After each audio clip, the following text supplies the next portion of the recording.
Hello friends, welcome to Thiraikalam. இந்த வீடியோவில் பரபரப்பாக போயிட்டுருக்க கார்த்திகை தீபம் சீரியலோட ஒரு சூப்பர் ப்ரோமோன்னு வந்திருக்கு. அதை பற்றி தான் இப்போ பார்க்க போகிறோம். அதுக்கு முன்னாடி நம்ம சேனலை கொஞ்சம் சப்ஸ்கிரைப் பண்ணி சப்போர்ட் பண்ணுங்கள். கார்த்திகை எப்படி அது வெளியே கொண்டு வரணுன்ட்டு ரேவதி சாமுண்டீஸ்வரிகிட்ட கேட்டா, ஆனால் சாமுண்டீஸ்வரி நீ இந்த வீட்டுக்கு வந்தால் மட்டும்தான் அவன் வெளியே வருவாங்கிற மாதிரி சொன்ன உடனே ரேவதி என் புருஷனை வெளியில் கொண்டார எனக்கு தெரியும்னு சொல்லிட்டு சவால் விட்டுட்டு நேராக போலீஸ் ஸ்டேஷன் முன்னாடி போய் உட்காந்துடுறா. இங்கே யாரும் உட்காரக்கூடாது, எந்திச்சி போங்கன்னு ரேவதியை மிரட்டி பார்க்குறாங்க. ஆனால் ரேவதி எந்திக்கிற மாதிரி தெரியலை. அதனால் போலீஸ் என்ன செய்யன்னு தெரியாமல் முழிக்கிறாங்க. அதே நேரத்தில் ஊர்க்காரங்க எல்லாருமே அங்கே வந்துடுறாங்க. கார்த்திக் தம்பிக்கு நாங்கள் சப்போர்ட்டாக இருக்கோம் அப்படின்னு சொல்லிட்டு ரேவதி கூடவே அவங்களும் தர்ணா போராட்டத்தில் ஈடுபட்டுட்டாங்க. இது மேலிடத்துக்கு தெரிய வருது.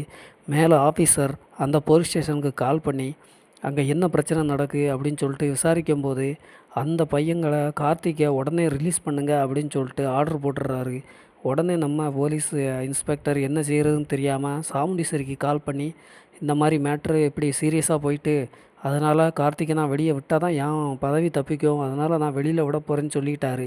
இதனால் சந்திரகலாவும் சாமுண்டீஸ்வரியும் ரொம்பவே கடுப்பாகிறாங்க. ஏன்னு பார்த்தீங்கன்னா, நம்ம என்ன தான் திட்டம் போட்டாலும் அந்த கார்த்திக் வந்து நம்ம திட்டத்தில் இருந்து தப்பிச்சுக்கிட்டே இருக்கான் அப்படின்னு சொல்லிட்டு ஃபீல் பண்ணிக்கிட்டு இருக்காங்க. அந்த நேரம் கார்த்திக் வெளியில் வந்து ரேவதி கூட சேர்ந்து அவள் கண்ணீரை தொடச்சி நீ என்னை மீட்டுட்ட அப்படின்னு சொல்லிட்டு நேராக சாமுண்டீஸ்வரி வீட்டுக்கு போகிறாரு. அங்கே என்ன பண்ணுறாருன்னு பார்த்தீங்கன்னா, நீங்கள் என்னையும் ரேவதியும் பிரிக்க எவ்வளோ தான் திட்டம் போட்டாலும் ஆனால் நாங்கள் பிரிய மாட்டோம், ஒன்றா தான் இருப்போம்.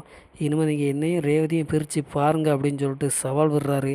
சாமுண்டீஸ்வரியும் உன்னையும் என் பொண்ணையும் பிரித்து என் பொண்ணை என்கிட்ட நான் கூட்டிகிட்டு வரலன்னா என் பேர் சாமுண்டீஸ்வரி இல்லைங்கிற மாதிரி பேசுகிறாங்க. என்ன நடக்க போகுதுன்னு நம்ம முழு எபிசோடு பார்த்து தெரிஞ்சுக்கலாம்.